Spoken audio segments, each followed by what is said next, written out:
Hello, Namaste, Salam Alaikum, Sat Sri Akal. Welcome back to another session with your War Chef at whatever.com. Let's be sweet today. And when I say sweet, I don't mean just about any kind of sweet. I mean one of the best kind of sweets. The sweets that promote romance. Thinking of romance, today is February 16th. It is 44 years that my parents have been married, and I want to wish them a very, very happy married life. In Hindi or Urdu, Gulab means rose, and Jamun is a brownish purple fruit berry that this dish ends up looking like. The sweet Gulab Jamun is nothing but a round ball of khoya which is deep fried and soaked in sugar syrup, and when this is done, these Gulab Jamun literally melt in your mouth. In making a good Gulab Jamun, one of the most important thing is making a right kind of syrup. See, when you make Gulab Jamun with khoya, the sugar syrup can be a little bit thicker. But when you are making Gulab Jamun with milk powder, the sugar syrup can be a little bit thinner. But the amount of thinness and thickness, you have to be very careful. We are going to make the sugar syrup today and learn all these things. Take around 2 cups of sugar and 2 cups of water. The best way to know is when the sugar gets completely immersed, that is the right amount of water. When you are making sugar syrup, just squeeze in a little bit of lime juice. The reason why we need to add a little bit of acidity is because this sugar syrup, you do not want it to solidify later. This acidity will make the sugar syrup remain liquid. To make this Gulab Jamuns, we are going to use dry milk, that is the milk powder. So, I've got the milk powder here, but this is non-fat. That means from the khoya, imagine that fat has been removed. So what we are going to do, we are going to replace that fat into this milk powder. In any khoya, the fat is around 25%. So we are going to add that much shortening, that is a fat or dalda, into this preparation. So usually you can buy a vegetable shortening in the market. So I'm going to use 2 teaspoons of fat into this. We are going to slowly crumble it. What basically crumbling is, without adding any amount of water, we just are going to make a powder of this. So for 1 cup, you can add 1 teaspoon of dalda or any kind of shortening. Now we have incorporated the fat into this. So what are the other ingredients that go into this? That is maida. Usually for 1 cup of milk powder, you add 2 teaspoons of maida. We have 2 cups of milk powder here. So we need to add 4 teaspoons of maida. Instead of adding 4 teaspoons of maida, we are going to add only 2 teaspoons of maida. Okay, I'll tell you why we added 2 and not 4. Less than half a teaspoon of baking powder. Do not add too much. Now mix these things again. You want this maida to be evenly distributed.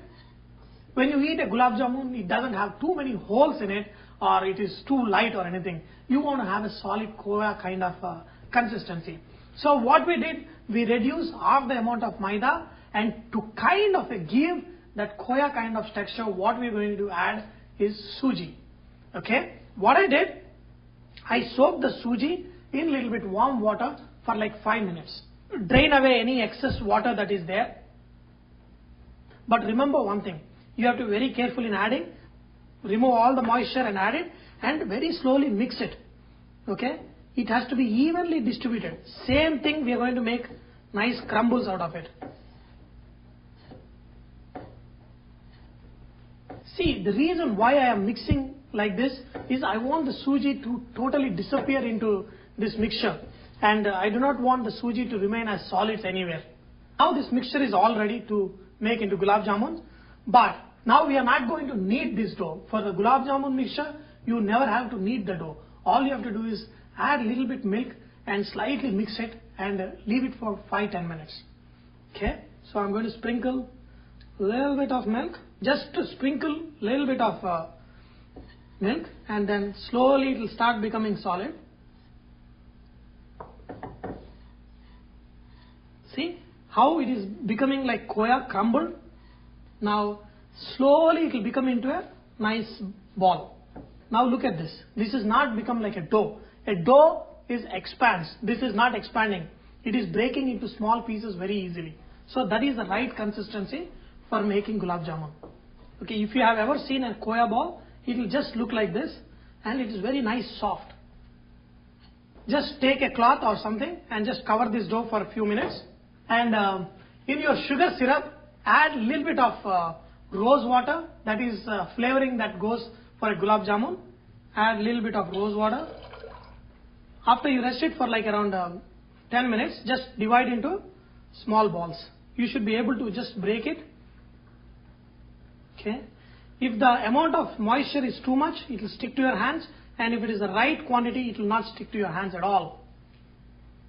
See how to get a smooth texture. That is, take this dough in the hand, press it, and then squeeze it a little bit, and then release it slowly, and then you will have a very smooth round ball.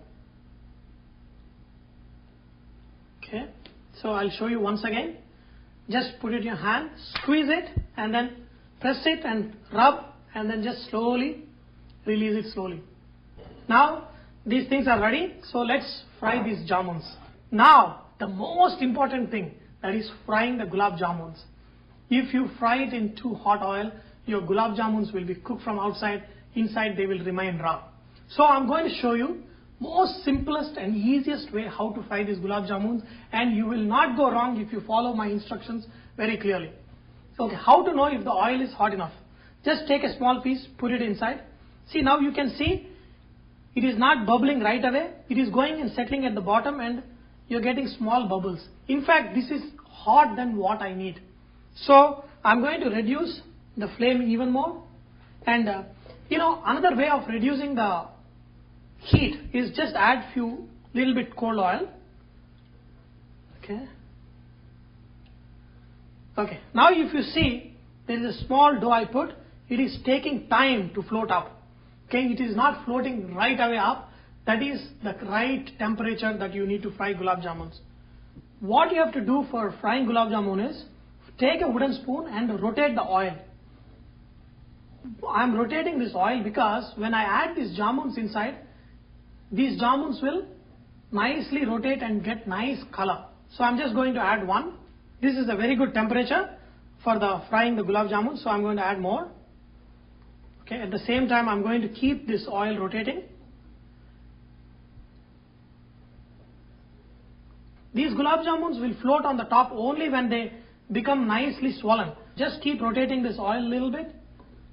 Okay, without touching the gulab jamun. If you touch the gulab jamun, you may crack them open. See, once they float on top, you can just adjust the temperature a little bit more.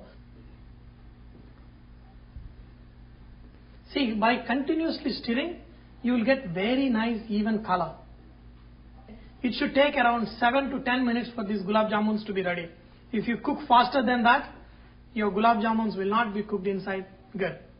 See, these gulab jamuns get coloring because of the nice caramelization of the sugar that is there in this milk powder. So that's how these gulab jamuns get very nice brown color. And for making kala jamuns, what we do is we put little bit of sugar inside the jamuns.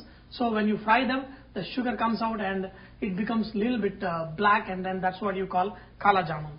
And in the sugar syrup, you can add little bit of cardamom powder that gives a nice flavoring for your gulab jamuns. These gulab jamuns are ready. See, look at this beautiful color. Wow. Add these jamuns into sugar syrup. Wow. When you add these gulab jamuns into your sugar syrup, make sure the syrup is nicely hot. Just bring it to a boil, stop it, and then immediately add your jamuns. Let these gulab jamuns soak for at least 1.5 hours. That's when you get a really nice gulab jamuns. See, the beauty about these gulab jamuns is, now I want you to see one thing. When you cut open a gulab jamun, it should not be any holes inside. It should be solid. Trust me, make the gulab jamuns this way, and I'll guarantee you that you will not be able to tell the difference between the gulab jamuns that you used to enjoy in India making with khoya and these gulab jamuns that we made with milk powder. So I hope you have enjoyed learning to make this great dessert favorite with your chef at whatever.com. Remember that whatever is all about inspiring others to cook. So please post your recipes and cooking tips so others can benefit from your great cooking. Thank you.